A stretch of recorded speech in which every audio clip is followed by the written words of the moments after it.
है one rank one pension को लेकर कथित तौर पर आत्महत्या करने वाले पूर्व सैनिक रामकिशन का आज भिवानी में अंतिम संस्कार कर दिया गया। एक तरफ रामकिशन की दुखद मृत्यु को लेकर राजनीतिक पार्टियों की सियासत आज भी जारी है, तो दूसरी तरफ इस मामले में आज दो बड़े खुलासे हुए। पहला खुलासा ये कि रामकिशन को छठे वेतन आयोग के तहत पेंशन मिल रही थी, लेकिन बैंक की गलती के चलते उनकी पेंशन का निर्धारण गलत हुआ, जिसके कारण उन्हें उनके हक का पूरा पैसा नहीं मिल रहा था। और दूसरा खुलासा ये हुआ कि रामकिशन कांग्रेस के कार्यकर्ता भी थे और कांग्रेस के समर्थन से ही उन्होंने सरपंच का चुनाव लड़ा था।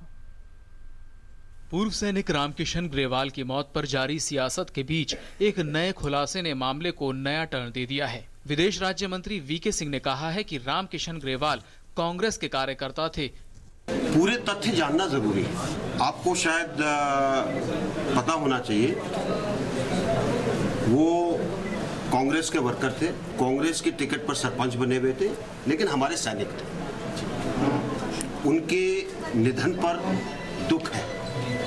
कोई भी अगर आत्महत्या करता है तो उसके ऊपर दुख होता है, लेकिन जो समस्याएं उनकी निकल कर आ रही है वो वन रैंक वन पेंशन से ताल्लुक नहीं रखती थी।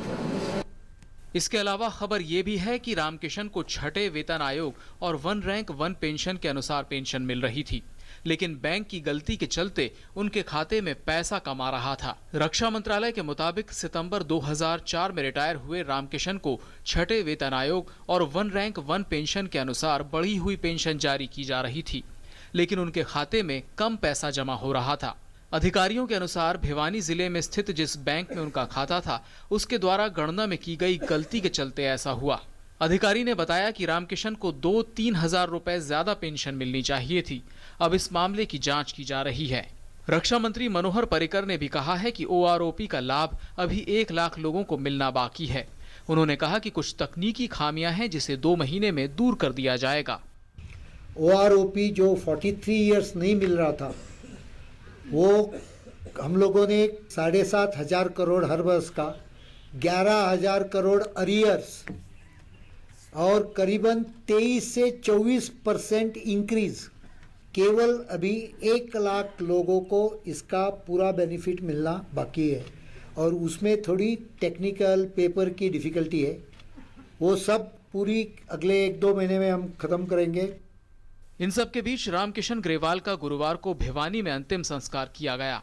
हरियाणा के भिवानी में अंतिम संस्कार में विभिन्न राजनीतिक दलों के नेता शामिल हुए। हरियाणा सरकार ने परिवार के एक सदस्य को 9 और 10 लाख रुपए की आर्थिक मदद देने की घोषणा की है। दिल्ली के मुख्यमंत्री अरविंद केजरीवाल ने भी ग्रेवाल के परिवार को 1 करोड़ रुपए देने का ऐलान किया है। ग्रेवाल का भले ही अंतिम संस्कार कर दिया गया हो, लेकिन जिस तरह से राहुल गांधी और केजरीवाल जैसे नेता अंतिम संस्कार में पहुंचे, उससे साफ है कि राजनीति थमने का नाम नहीं ले रही है। हालांकि केंद्र सरकार ने साफ कहा है कि ऐसे मुद्दों पर राजनीति नहीं होनी चाहिए। हमारा जवान या हमारा जो रिटायर्ड कोई भी जवान का कुछ भी इस तरह का घटना होता है और ट्रेजेडी होता है, उस पे राजनीति करना कितना गलत बात है। ये बिल्कुल गलत बात है। सैनिकों के सम्मान के खिलाफ ये जंग, ये लड़ाई राहुल जी के नेतृत्व में जारी रहेगी। इस मामले में दिल्ली पुलिस पर लग रहे आरोपों पर गृह मंत्रालय ने कहा है कि दिल्ली पुलिस ने कानून के मुताबिक ही काम किया है। केंद्रीय गृह राज्य मंत्री हंसराज अहीर के मुताबिक दिल्ली पुलिस द्वारा राहुल गांधी, केजरीवाल और दिल्ली की डिप्टी सीएम मनीष सिसोदिया को हिरासत में लिए जाने के बारे में सरकार ने रिपोर्ट मांगी है। News night desk, DD news.